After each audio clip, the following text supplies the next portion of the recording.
पृथ्वी पर जल प्रलय। जब लोगों ने परमेश्वर की अवज्ञा की और पाप में चले गए तो वे अत्यंत दुष्ट हो गए। उनके सभी विचार और कार्य बुरे थे। परमेश्वर जानता था कि उसे उन लोगों को नष्ट करना होगा जिन्हें उसने बनाया है। फिर भी नूह नाम का एक व्यक्ति परमेश्वर के साथ चला। यहोवा ने उससे कहा, मैं सारी पृथ्वी को जल प्रलय से नष्ट करने जा रहा हूं क्योंकि लोग दुष्ट हैं। इसलिए मैं पृथ्वी पर जीवन को संरक्षित करने के लिए आपके साथ एक समझौता कर रहा हूं। एक जहाज बनाओ। मैं आपको सटीक आयाम दूंगा जो मैं चाहता हूं कि आप उपयोग करें। आपका काम पूरा हो जाने के बाद बाढ़ पृथ्वी पर सभी लोगों और जानवरों को मार डालेगी। आप और आपका परिवार बच जाएगा, साथ ही वे जानवर भी बच जाएंगे जिन्हें आप अपने साथ ले जा रहे हैं। भगवान ने उसे निर्माण निर्देश दिए और नूह ने बिल्कुल वैसा ही किया जैसा भगवान ने कहा था।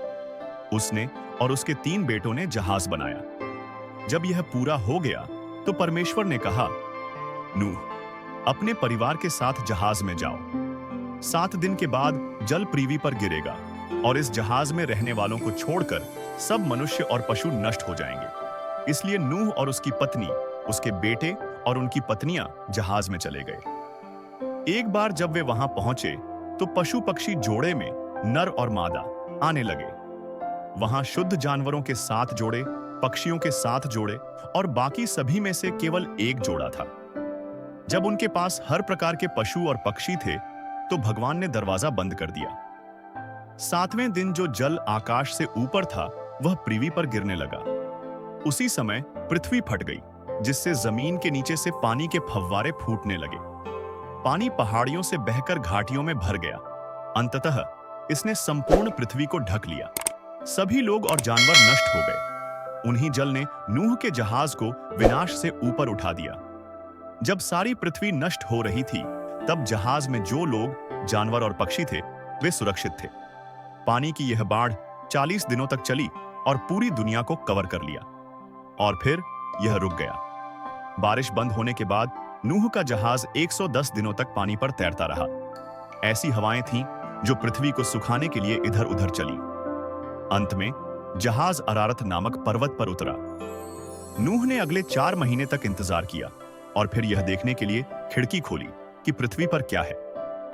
उसने एक कौवा भेजा, परंतु वह कभी वापस नहीं आया। इसके बाद उसने एक कबूतर भेजा जो इधर उधर उड़ता रहा, लेकिन उसे घोंसला बनाने के लिए जगह नहीं मिली। जल्द ही वह जहाज में लौट आई और नूह ने उसे अंदर ले लिया। 7 दिनों के बाद उसने कबूतर को फिर से भेजा। वह उस रात अपनी चोंच में जैतून का एक पत्ता लेकर वापस आई। नूह को तब पता चला कि पौधे एक बार फिर से बढ़ रहे थे।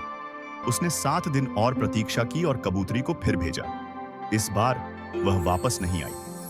1 महीने बाद नूह ने जहाज से टोपी हटा दी और देखा कि पृथ्वी सूखी थी। परमेश्वर ने कहा, तुम्हारा परिवार और जानवर संदूक छोड़ सकते हैं। एक बार जब वे जहाज से बाहर आ गए तो नूह ने एक वेदी बनाई ताकि वे भगवान की पूजा कर सकें। प्रभु ने बलिदान की गंध महसूस की और कहा, मैं फिर कभी पृथ्वी को बाढ़ से नष्ट नहीं करूंगा।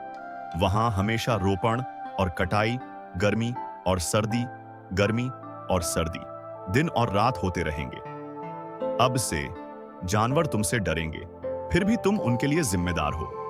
अब आप जानवरों के साथ साथ पौधे भी खा सकते हैं, परंतु तुम्हें लोगों को मारना नहीं है क्योंकि वे परमेश्वर के स्वरूप में बनाए गए हैं। तुम्हें बहुगुणित होना है और एक बार फिर पृथ्वी को लोगों से भर देना है। परमेश्वर ने नूह और उसके परिवार से कहा, बादलों में देखो और इंद्रधनुष देखो। जब मैं इसे देखूंगा और जब आप इसे देखेंगे, हम इस वादे को याद रखेंगे। बाढ़ फिर कभी पूरी पृथ्वी को नष्ट नहीं करेगी। यह मेरा आपसे वादा है।